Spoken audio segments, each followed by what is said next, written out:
주제로 해서 많은 분들이 관심을 갖고 이렇게 한 번 더 이슈화 시킨다는 거는 뭐 저는 어쨌건 논리적으로만 충분히 전달되면은 오히려 뭐 어떤 탄핵의 실체를 밝히는데 좀 긍정적 작용도 할 수 있다. 저는 이렇게 봅니다. 아, 예, 뭐 오늘만큼 여기 맛있는 요리는 처음입니다. 예, 네. 논평을 해 주시기 바랍니다. 예, 제목. 뭐 제가 우선 제가 이제 그 며칠 전에 그 gen평우 변호사가 이제 그 황교안 아, 제가 질문을 할까요? 예, 말씀하세요. 네네, 뭐 예. 좋습니다. 가로세로 그 방송에서 김태우 변호사가 나와서 탄핵 주범 보도 이후에 그 많은 유튜브에서 논란이 지금 있습니다. 지금 막 치고받고 이유가 뭐라고 생각하십니까? 저도 이제 최근에 그 뭐 유튜브 채널을 보면서 예. 굉장히 어떤 뜨거운 논란이 있다는 걸 제가 이제 보면서 두 그 부류가 있는 것 같다. 하나는 네. 기본적으로 이제 모든 그 탄핵에 반대하는 그 애국 국민들 또 유튜버들 입장에서 예. 누가 뭐라고 탄핵의 어떤 핵심 주역은 김무성, 유승민 일당이다. 이렇게 이제 완전히 알고 있죠. 맞습니다. 그 전혀 변함이 없고요. 예. 다만 거기에 대해서 이제 그 gen평우 변호사의 어떤 그 황교안이 탄핵의 어떤 그 주역 역할을 했다는 부분의 그 해석을 예. 좀 자의적으로 해석했다 이렇게 봅니다. 그게 무슨 뜻이냐면요. 예. 김평우 변호사 지적한 거는 어쨌든 법률 그 박근혜 대통령 탄핵 변호인단의 어떤 일원으로서 예. 본인이 이제 그 헌법재판소에 이제 그 탄핵의 부당성에 대해서 많은 논리적 대응을 했지 않습니까? 예. 예. 그런데 결국 이제 탄핵 그 헌법재판소의 8대0이라는 어떤 그 탄핵 인용을 시킬 때에 예. 그 논리적 근거가 뭐냐면은 결국 이제 서울중앙지검의 이영렬이가 어떤 그 공소장에서 그 적시했던 그 박근혜 대통령을 최순실 공모 피의자로 이제 그걸 적시했기 때문에 그것을 근거로 탄핵을 인용시켰다는 게 핵심적 법률 논리였거든요. 예. 그게 핵심입니다. 그렇기 때문에 이제 김평우 변호사는 어쨌거나 법률가로서 본인이 직접 당사자로서 헌법재판소에 그 어떤 변론을 하면서 굉장히 그 문제가 심각하다. 그러니까 내용적 문제도 심각하지만 그건 차치하고라도 예. 다만 어쨌거나 당시에 그 현직 대통령을 어떤 피해자로 적시하는 그리고 어쨌거나 그 현직 대통령 어떤 그 조직 하에 있는 어떤 검찰 내 조직에서 더더구나 서울중앙지검에서 그러한 그 공소장을 이제 공범으로 적시했다는 것에 대해서 과연 이것이 이영렬 중앙지검장 단독으로 할 수 있느냐?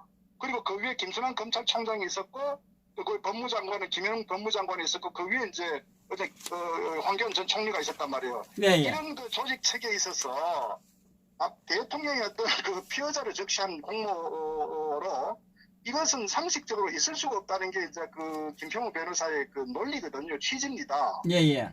그 부분에 대해서 본인의 또 법률가로서 또 어떤 검찰 조직의 이런 의사결정 과정을 조금이라도 아는 어떤 그 뭐 검찰 출신이나 이런 법조계 출신 같은 걸 충분히 공감을 하는 내용이란 말이에요. 예. 그러니까 그 부분에 있어서 저도 개인적으로 전부 동의를 하고. 예, 저도 뭐, 예. 그래서 뭐 가로세 연구소에 막 그 강용석 변호사 그 부분에 대해서 상당히 공감을 했고, 뭐 그렇기 때문에 결국 이제 그 부분에 대해서 지적을 했단 말이에요. 예. 그런데 그 지적을 했는데 그 부분에 이제 그 논점이 유승민과 김무성이 탄핵의 그 핵심 주범인데 왜 황교안이를 주범으로 지목을 했느냐.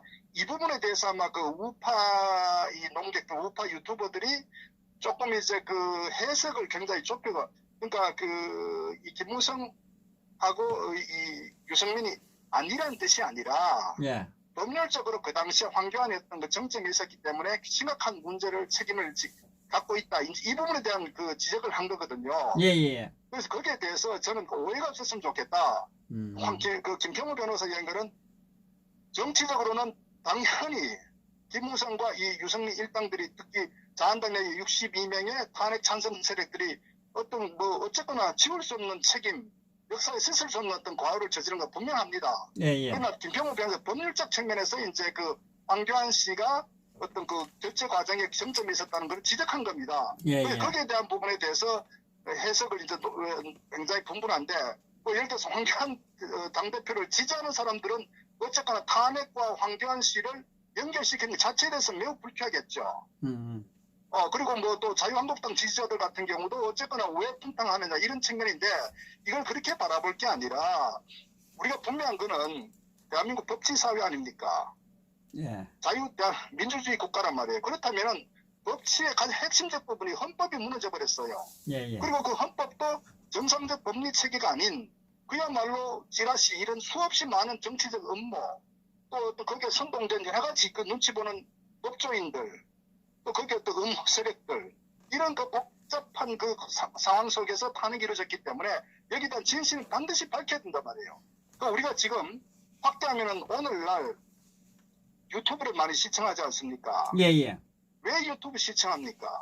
결국은 핵심 동기로 탄핵으로 인해 가지고 방송이 완전히 장악당했고 그 어떤 그 올바른 소리가 전달이 보도가 되지 않다 보니까 결국은 유튜브라는 이 영역으로 전부 다 피신해 온 거 아닙니까?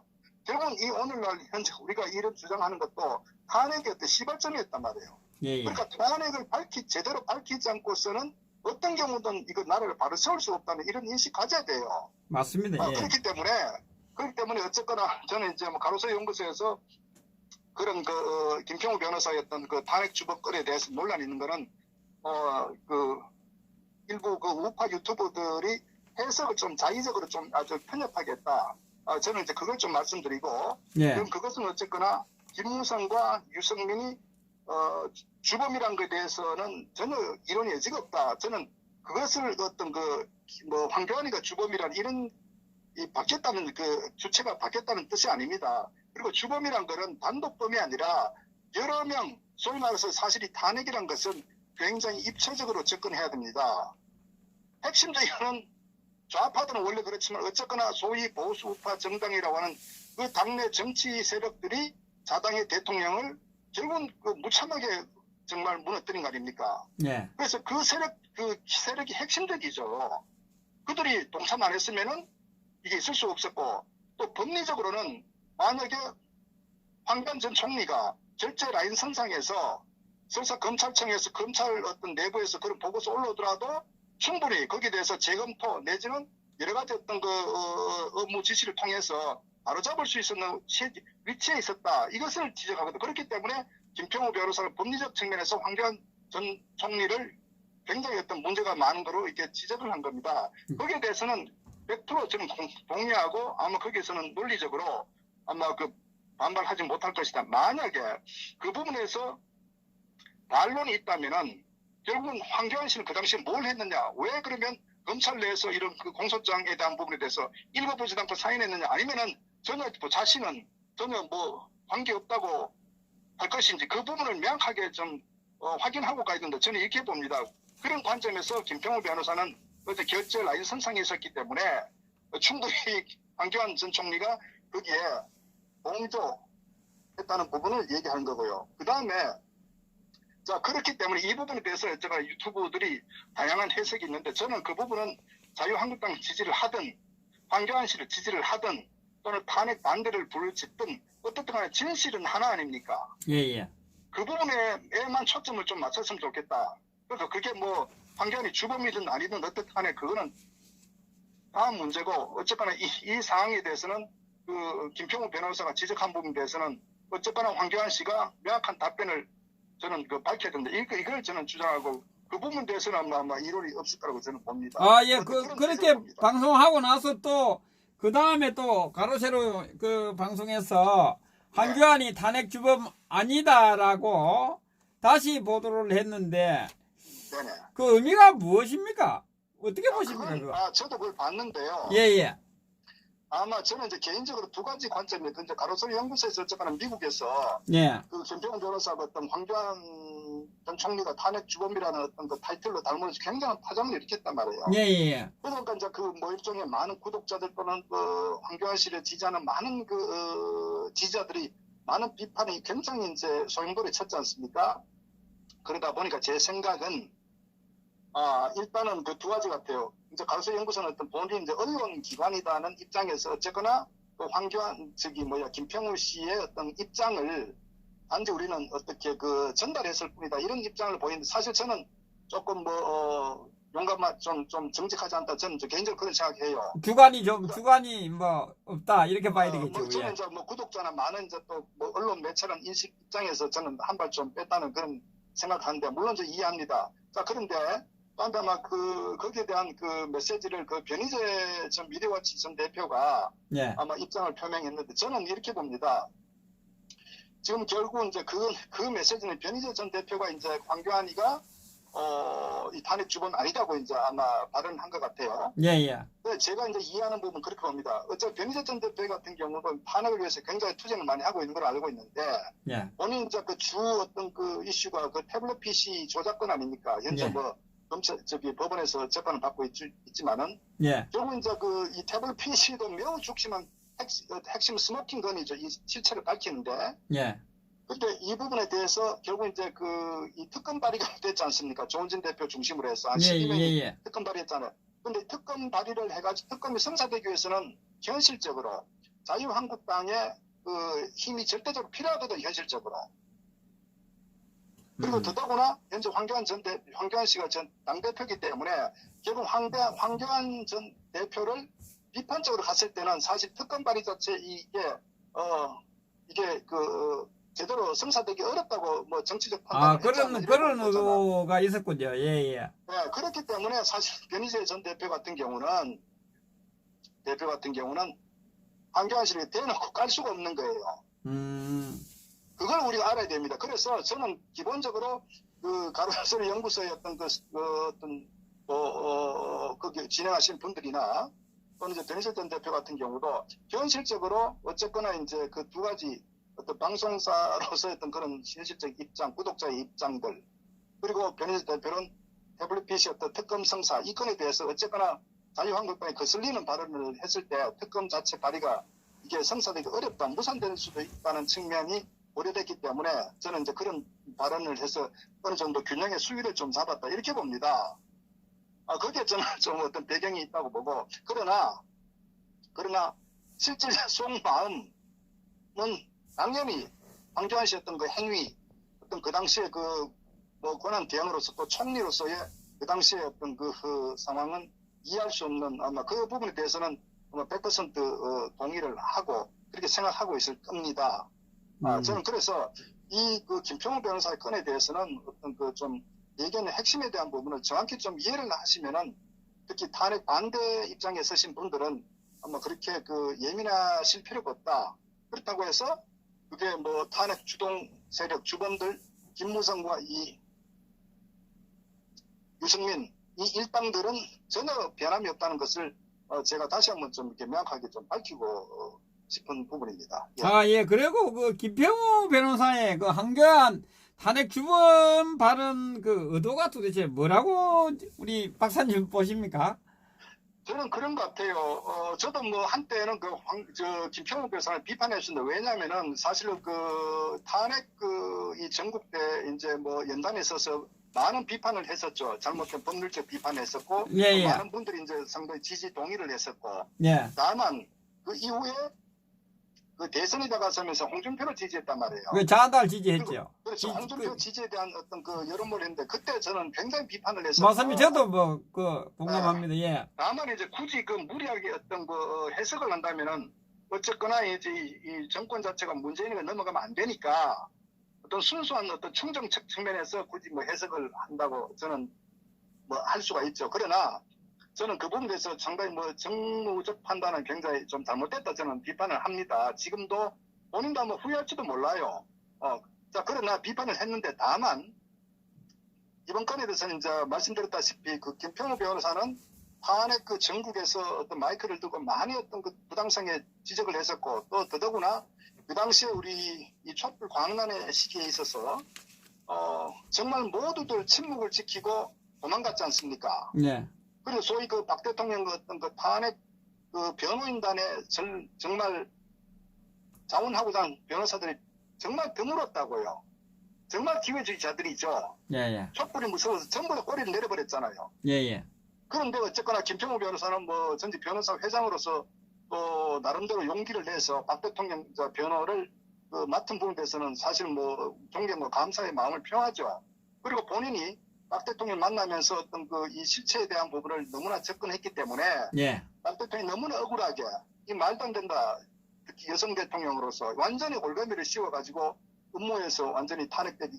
이 부분에 대해서 아마 김평우 변호사는 잊을 수가 없었기 때문에 아마 미국에서도 아마 그 구명운동 내지는 이런 역할을 저는 그동안 했다고 봅니다. 그리고 본인이 글로서 부당성에 대해서 이렇게 많이 썼었고 또 그걸 책으로 낸다고 했는데 저는 그 과정을 누구보다도 변호인단 한 일원으로서 또 법률가로서 이런 상황에 어떤 그 정확히 내용을 알고 있기 때문에 이거는 반드시 실체를 밝히고 막아야 된다. 그런데 최근에 어떤 그 정치권에서 황교안 씨가 정말 자기는 탄핵과 전혀 관계없는 것처럼 예. 완전히 또 탄핵에 대해서 전혀 이런 어떤 그 말도 하지 않고 오히려 탄핵 선동에 있었던 김무성 이 세력들과 손을 잡고 마치 미래로 하나로 가는 탄핵 그 박근혜 대통령 묻어버리자는 이런 어떤 부분에 계속 정치적 흐름이 흘러가고 또 어떤 그 반문 연대가 이런 쪽으로 흘러가다 보니까 마치 탄핵은 거의 묻고 가자 이런 부분에 있어서 아마 김평우 변호사는 이대로 두면 안 되겠다.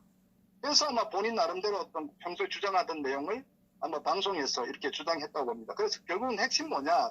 진실을 밝히고 가자는 게 핵심 메시지라고 저는 이해합니다. 그리고 정치적 고려보다는 법률가로서 당시 어떤 그 당사자로서 그건 반드시 밝혀야 된다. 저는 그런 하나의 사명감에서 어떤 그런 그 방송에 나와서 발언을 했기 때문에 그분의 어떤 순수함은 저는 그대로 액면 그대로 이해합니다. 아, 예. 당대표로 이러한 사실이 있는데도 당대표로 나오니까 다시 한 번 더 확인시키기 위해서 나와서 이제 발언을 하신 거네요. 그렇죠. 어떤 의미에서 지난 그 자한당 경선 과정에서 예. 이 태블릿 PC 문제와 탄핵이 분명히 이슈가 됐었거든요. 질문에 있어서. 예. 그러면 그 당시에 만약에 이 황교안 그 전 총리가 죄송합니다. 전 총리가 정말 본인이 탄핵에 대해서 명확한 입장 갖고 있었다면은 그때 그 발언이나 스탠스가 그게 나오지 않았거든요. 그리고 그렇지. 그 답변이 확실하게 했으면 그렇죠. 찬성했으면 찬성했다.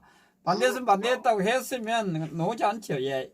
그렇죠. 그랬다면 아마 김평우 변호사님 입장을 어느 정도 굳이 이슈화 시킨다 보다도 사실은 이 문제를 푸는 어떤 당사자는 그 황교안 씨가 해야 되거든요. 예. 현재 정치적 힘을 권력을 갖고 정점에 있기 때문에. 예. 그런데 지금 전혀 언급하지 않고 오히려 지금 저는 최근에 어제 오늘 보니까 바른미래당과 점진적 단계별로 어떤 합당 내지는 흡수 이렇게 하는 쪽으로 방향을 트는 것 같아요.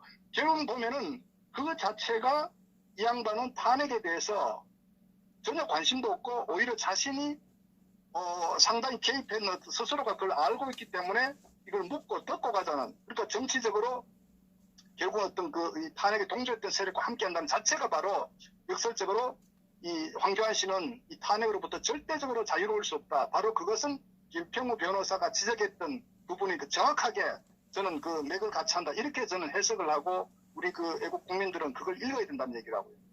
어떤 의미에서는 황교안 씨가 탄핵에 무관하다. 또 그런 분들 합니다. 왜 황교안을 비판하느냐, 왜 분열하느냐 하는데 황교안 씨는 신이 아닙니다. 그리고 우파의 어떤 그 리더를 뽑으려면은 정말 우파의 지지를 받아야 돼요. 그 우파 지지 받는다는 건 두 가지 저는 보는 거예요. 하나는 정말 이 사람이 바른 생각을 가져야 돼요. 대한민국의 어떤 법통, 헌법, 이런 정의, 진실 여기에 대해서 한 점 부끄러움이 없는 자기 행동을 보여야 되는 겁니다. 그랬을 때 정말 어떤 그 소외받은 우파의 국민들이 동참을 할 것이고 거기에 지지를 보낼 거라고요. 그리고 거기에 또 어떤 기회주의 형태를 보이는 세력들은 사라지는 이런 입장을 보여야 되는데 현재 전혀 그렇지 않단 말입니다. 그렇기 때문에 황교안을 맹목적으로 지지해서는 안 된다. 그런 사람들은 국민을 이용할 뿐이라는 겁니다. 자기 자리에서 권력을 남용하고 국민들을 자신의 권력을 이용하고 대상으로 인식할 뿐이다. 이게 또 중요하단 말이에요. 그리고 제가 또 지적하고 싶은 것은 이 탄핵이라는 것은 어떤 정치 권력적 측면에서는 박 대통령의 어떤 권좌에서 정말 무참하게 어떤 그런 변을 당하셨는데 한편으로 그것은 박 대통령 개인뿐만 아니라 이 자유민주주의 법치구주의 국가에서 개인, 나 자신, 우리 가족 모두 해당되는 문제입니다. 왜? 억울하게 박 대통령 당했단 말이야. 모함을 당했단 말이에요. 그리고 법률적으로 철저하게 완전히 정말 난자를 당한 그 사건이란 말이에요. 그렇다면은 민주주의가 뭡니까? 법치가 뭡니까? 인권을 존중하는 거 아닙니까? 예. 자유를 보장하는 거란 말이에요. 민주주의는 절차의 정당성, 이 매우 중요한데 그 모든 것들이 전부 잘못됐단 말이에요. 그러면 그걸 밝혀야 되거든. 그걸 밝혀야 우리 국민들이 어느 누구도 피해보지 않는 그런 사회가 되는 거예요. 그것이 자유민주주의 법치국가라는 겁니다. 근데 우리가 그것을 분명히 피해자가 있고 억울하게 당한 사람이 있는데 그거를 뭉개고 가버린다? 그건 법치국가, 민주주의 국가가 아니죠. 왜? 결국은 힘이 지배하는 양육강식의 동물의 세계와 다를 바가 없다는 겁니다. 그러면 권력이 춤을 추는 마치 북한의 김정은이가 권력의 칼을 들고 모든 국민을 개돼지처럼 여기는 그 사회와 다를 게 뭐가 있습니까? 그것은 국격을 떨어뜨리고 외국에 봤을 때 대한민국은 정말 너무나 천하디 천한 국가로 전락하는 거예요. 현재 그렇게 되어 있죠. 그래서 이 탄핵 사건의 진실은 반드시 밝혀져야 되는 거예요. 그리고 한 사람의 박근혜 대통령의 억울함은 피를 토할 정도의 억울함이라고요. 그것을 모르고 넘어가자 미래로 하나로 이건요 인간이 할 수 있는 짓이 아닙니다. 그러면 모르는 국민들이 언론에 선동돼서 그렇다 치더라도 정치 세력들은 다 알지 않습니까? 예. 그러면 그것을 뽑고 과거로 돌리고 간다는 거는 이거는 인간으로서 있을 수 없는 일이에요. 그렇기 때문에 황교안 씨는 너무나 비겁한 짓을 하고 있다. 제가 말씀드렸다시피 과거 역대 어느 정권에서 지도자들은요. 불의와 정의를 해서 싸웠어요. 막말로 저도 YS를 한때는 지지했지만 지금은 참 굉장히 어떤 그 대한민국의 무너진 하나의 정말 어떤 그 씨앗을 제공하는 양반이지만 그래도 어떤 전두환 전 대통령 마찬가지로 단식 28일 하고 자기 어떤 자기 추구한 가치를 위해서 목숨을 버린 거거든요. 지도자는 자기 유불리에서 판단하는 게 아니라 정치공학적 판단하는 게 아니라 이 길이 국민을 위해서 국가에서 옳은 길이면 자기 목숨을 던지고 단식을 하는 겁니다. 예. 이게 지도자라고요. 그런데 정치공학적으로 나에게 선거에 유리하냐? 내가 다음에 표를 더 많이 받아? 내가 대선에서 어떤 선두주 될 수 있어? 이런 꼼수와 정치공학적으로 접근하는 사람은 절대적으로 지도자가 되면 안 됩니다. 근데 보다 더 중요한 것은 그 이전에 한 사람 인권, 억울한 사람이 감옥소에서 33년 자기가 모시던 대통령이 받았는데 묻고 가자. 이건 인간이 할 짓이 아니죠. 이것은 잠시 속일 수 있을지언정 시간이 지나면 모든 게 스스로 그게 부메랑이 되돌아옵니다. 그래서 이런 김평우 변호사의 이런 실체에 대한 어떤 이런 폭로 내전 주장에 대해서 황교안을 비판한다고 볼 것이 아니라 나와 여러분 모든 사람들이 관계되는 우리 자식들도 마찬가지고 대한민국의 법치와 자유민주주의를 지킨다는 측면에서 접근하고 이해를 해야 되지 나하고 내가 지지하는 사람을 왜 비판하냐 이렇게 보면요 대한민국은 희망이 없습니다. 어떤 의미에서는 정말 황교안을 아낀다면은 오히려 이런 부분에 대해서 실체를 본인이 정직하게 왜 그런지 밝혀라 이렇게 해가지고 자기가 잘못이 있으면 거기에 대해서 사과를 하고 그리고 만약에 실제 그런 게 있다면은 그건 사퇴를 해야죠. 그렇게 해야 이거 소위 당이 바로 서 국가가 바로 서지 않겠습니까? 저는 그런 측면에서 어떤 경우든 그 탄핵은요 어떤 경우든 이거 묻고 갈 수가 없어요. 제가 왜 또 신뢰를 말씀드리면은 지난 탄핵 사태 이후에 홍준표 씨가 대선 후보가 됐지 않습니까? 정치에 조금이라도 어떤 그 미래를 예측하는 사람, 또 어떤 그 관심 있는 사람 같으면요, 그 당시에 탄핵이 된 상태에서 그 당의 대선 후보가 당선될 가능성은 0.00%입니다. 없어요. 그렇다면은 탄핵이 잘못됐기 때문에 그 탄핵의 진실을 밝히는데 어차피 투쟁하는 다음 어떤 상황을 보고 정말 어떤 정치적 스탠스를 취해야 되는데 맹목적으로 전부 다 문재인 안 되니까 홍준표 지지하자. 결국은 24%밖에 안 됐잖아요. 그 당시에 성남에서도 여론조사를 한 달, 두 달 했을 때 20% 안 넘었습니다. 그러니까 어떻게 보면 그 정치 세력대에서 선동당한 거예요. 결국 황교안이가 뭐 홍준표가 결국 김무성하고 탄핵 주동설 다시 데려왔잖아요. 왜? 자기 지지를 세를 좀 넓히려고. 그러니까 이 정치꾼들이 홍준표도 마찬가지고 정말 대한민국을 해악으로 끈 가장 어떤 원흉 중에 한 사람이라고. 국민을 개돼지로 이용했다고요. 죄 없는 사람을 수없이 많아서 감옥소 보내고. 이런 세력들은요 영원히 추방돼야 됩니다. 이 인간사에서 영원히 추방돼야 돼요. 그래서 그런 부분에 속지 말으라는 겁니다. 지금 우파가 이기려면요 보십시오. 그 당시에 또 6.13 지방선거 때 그런 얘기 합니다. 전패했지 않습니까? 왜 전패했습니까? 그런데 그 당시에 대한민국당을 때문에 그랬다는 거예요. 대한민국 표를 얼마 받았는데요? 그건 무슨 얘기냐? 정말 우파를 지지했던 분들은 투표장에 안 나온 겁니다. 왜? 하는 꼴을 보기 싫으니까. 바로 그것이 핵심이라고요. 그렇다면은 이 우파 정당, 소위 보수파 정치권과 정당이 제대로 방향을 잡으면은 등을 돌렸던 많은 애국 보수파 국민들이 투표장에 나온다고요. 근데 그 상황을 만들어줘야 되는 거예요. 그래서 맹목적으로 환경을 지지한다, 맹목적 자한당 지지한다, 맹목적 반문해야 된다. 이것은 정치꾼들, 소위 탄핵을 주동했던 그 세력들에게 면죄부를 주면서 다시금 그 정치꾼들의 놀이개가 되는 것밖에 아니다. 이걸 제가 주장하고, 또 안타까운 것은 최근에 이 유튜버들 같은 경우도 굉장히 많은 세력들이 황교 안에다가 어떤 그 완전히 그 편을 줄을 서는, 그리고 탄핵은 완전히 묻어버리는, 이건요 정말 기회주의 세력, 언론을 표방한다면은 더더구나 이건 있을 수가 없는 겁니다. 언론이 가야 될 자세가 있는 거예요. 내 자식이라도 잘못하면 비판해야죠. 근데 맹목적으로 두둔한다. 그거는 자식을 정말 망가뜨린 길 아닙니까? 집에서 교육을 그렇게 시키지 않나요? 그런데 정말 탄핵 사태 때문에 유튜브가 생겨났고, 탄핵 사태 때문에 이 모든 국가가 완전 망개졌는데, 그럼 여기에 대한 책임, 원인을 규명하지 않고 그냥 묻고 미래로 내일로 가자고? 이건 국민을 개돼지로 보는 거죠. 거기에 언론인들이라고 하면서 그거를 동조한다? 그게 무슨 언론입니까? 언론이 아니죠. 소위 기생충이죠. 기생충. 언론 기생충이죠. 그게 좌파 언론들하고 차이가 나는 게 뭐가 있습니까? 저 홍준표 또 지지하다가 또 한겨원이니까 한겨원 지지하고 또 다른 사람 바뀌면 또 지지하고. 그것이 바로 해바라기고 기회주의적 처신하기 때문에 그런 그 언론 세력들은 동시에 또 퇴출시켜야 되는 거예요. 그래서 국민들이 똑똑해야 됩니다. 제가 당부드리는데 맹목적 지지하면 안 돼요.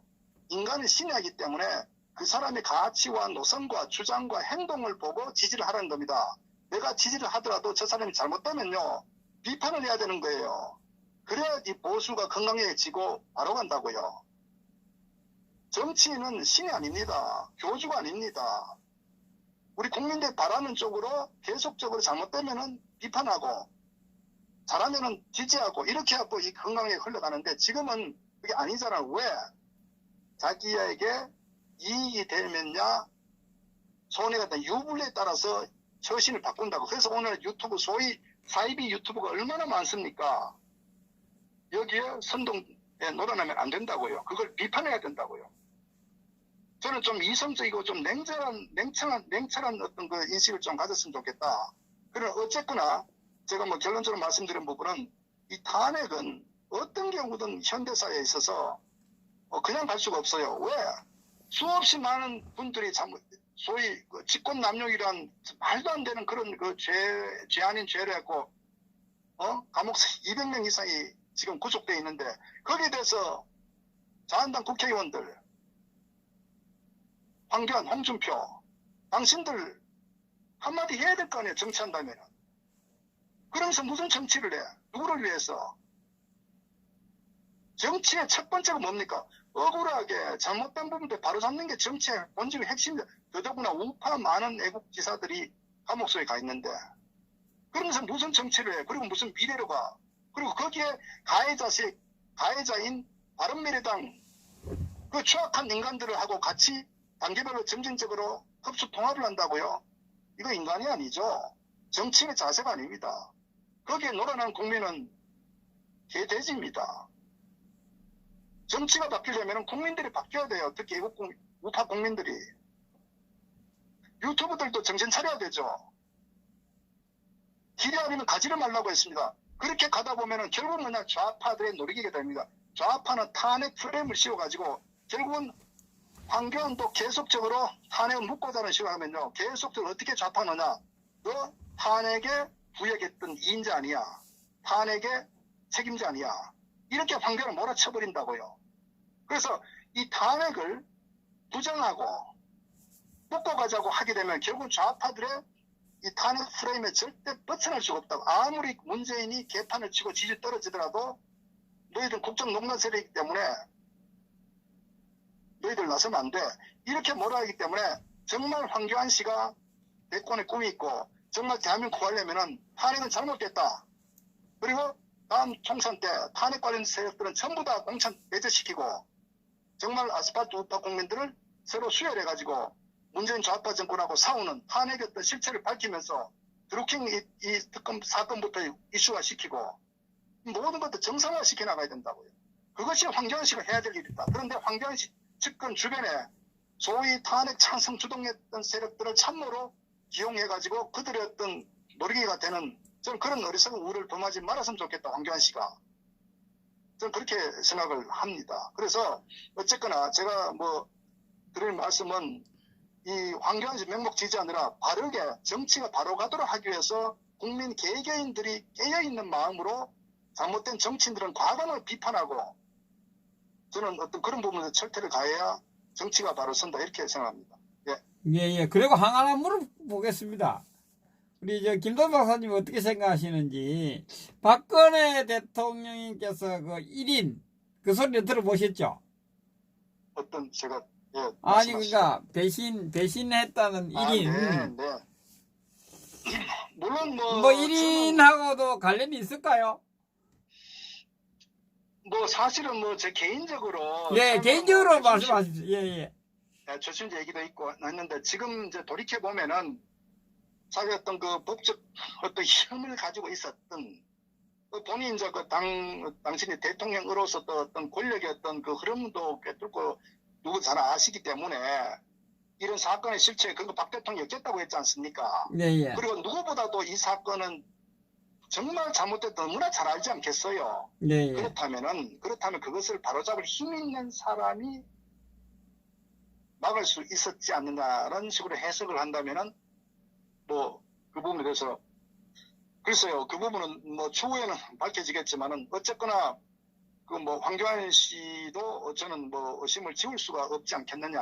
네, 제가 생각해도 뒤처리를 해줄 수 있다 생각하는데, 그런 은혜를 입었으면, 그죠? 법무장관하고 총리를 했으면 뒤에 아마 믿었지 않았을까요, 그죠?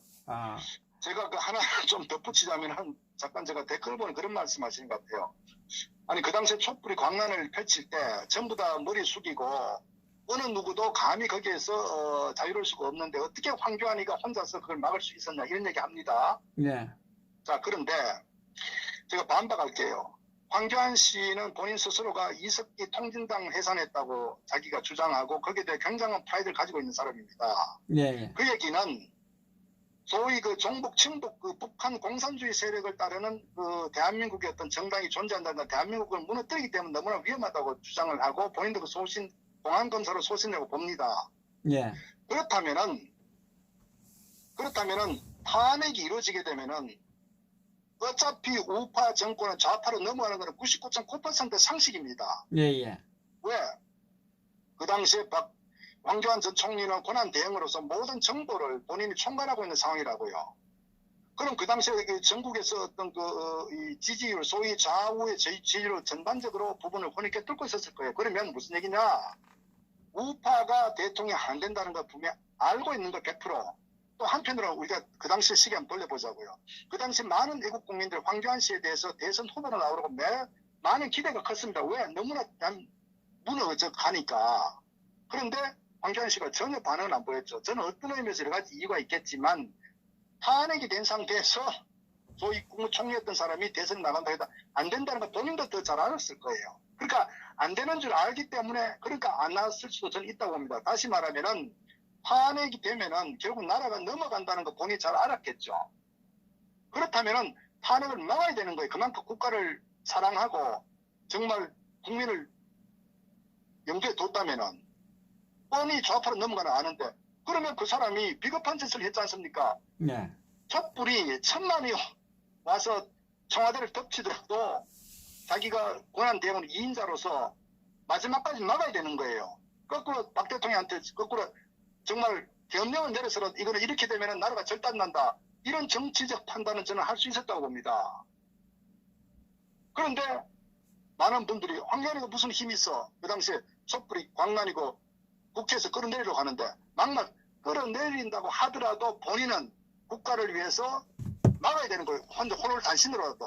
그것이 권한대행이고 자기에게 주어진 막중한 책임이라고요. 역사적 측면에 있어서. 그걸 안 했잖아요. 예, 옳은 일이면요, 목숨을 바쳐서라도 또 국무총리 자리면 모든 걸 걸어서라도 막아야지, 당연히. 그러니까 그것이 일개 공무원이 아니고 일개 초선 의원이 아닌 막중한 권한된 총리, 그거나 법무공안검사를 했는 사람으로서 방치했지 않습니까? 그것만 하더라도 황교안 씨는 씻을 수 없는 죄를 저질렀다고 다 떠나가지고. 그런데 지금 와서 국가를 반문하자고 코미디 아닙니까? 코미디.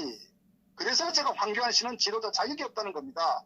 이런 측면에서 보더라도 황교안 씨는 문제고, 백돈 양보하더라도 황교안 씨는 본인이 권한된 2인자라 최고의 권력이었던 정체면 사람으로서 있을 수 없는 거예요. 그래서 아니, 논리 앞뒤 맞지 않는 거예요, 그 사람이. 맞습니다. 그것을 또 검증하는 게 뭐냐, 최근에 보이는 행보 자체, 탄핵을 묻고 가자는 이 바른미래당과 또 봉합하는 이런 자세 자체, 김무성과 가까이 하는 이런 그 자체가 결국 황교안 씨의 정체성을 명확하게 드러냈다. 저는 뭐 단지 김평호 변호사 했던 발언 외에도 수없이 많은 어떤 그 정황적 증거, 상황들이 결국 황교안 씨는 씻을 수 없는 그런 죄를 지었다. 이렇게 보는 거예요. 그렇기 때문에 황교안 씨를 맹목적으로 지지하라는 말하는 겁니다. 황교안 씨가 없다고 대한민국 무너집니까? 아니거든요. 잘못한 건 강력 비판하라는 겁니다. 국가를 사랑하고 정말 나를 걱정한다면은 맹목적 난문은 탄핵 주동 세력들, 나라를 망친 세력들에게 면죄부를 주는 그런 어리석은 어떤 그런 그 솔림이라고요. 절대 속지 말라는 겁니다. 진실을 위해서 투쟁하라는 겁니다. 그것이 저는 조금 늦을지 몰라도 저는 더 강한 어떤 우파 세력을 만드는 저는 매우 중요한 어떤 하나의 그 운동이 될 것이다. 이렇게 보는 겁니다. 예. 지금 그 자한당의 국회의원들이 그 촛불을 들고 할 때 다들 겁을 먹고 다 죽는다고 그렇게 겁을 먹었답니다. 그런데 황교안 그 당시 권한대행도 그렇게 겁을 먹었나? 저는요, 정치를 한다는 것은 그 자기 어떤 사욕 어떤 이게 아니라 국가를 생각하고 또 어떤 자기 국민을 위하는 게 정치 아닙니까? 그 정치인들 그게 하나의 그 사명이거든요. 예. 그럼 나라가 위기에 처했을 때 분명히 일어나야 돼. 헌법개혁 일어나갖고 투쟁을 해야 되거든요. 목숨 걸고. 그것이 정치인의 가장 중요한 ABC의 덕목이라고요. 그런데 촛불이 무서워 산다. 그건 있을 수가 없는 일이죠. 아니 그 당시 촛불 그게 그렇게 무서운데 지금 그 뭐 대통령 하겠다고 놓아가지고 무서워서 뭘 하나? 그러니까 현재 정치인들은 거의 99% 물갈이해야 됩니다. 자격이 한 사람도 없다고요. 더더구나 좌파는 원래 그렇다고 저는 가정합니다. 원래 저들이 인간이 아니니까. 근데 소위 우파라고 주장하는 정치인들은 거의 다 물갈이돼야 돼요. 그렇지 않으면은 희망이 없습니다. 정말 국가를 사랑한다면은 국회 해산시켜야 되는데 그런 운동을 해야 되는 거예요. 그리고 우파의 정치 세력을 완전히 물갈이하는 그런 쪽으로 주장을 해야 됩니다. 그래서 제대로 된 현재 정치인은 거의 없다 이렇게 판단하는 게 저는 뭐 바른 소리 아닌가 그렇게 봅니다. 예. 네, 감사합니다. 네, 감사합니다. 예.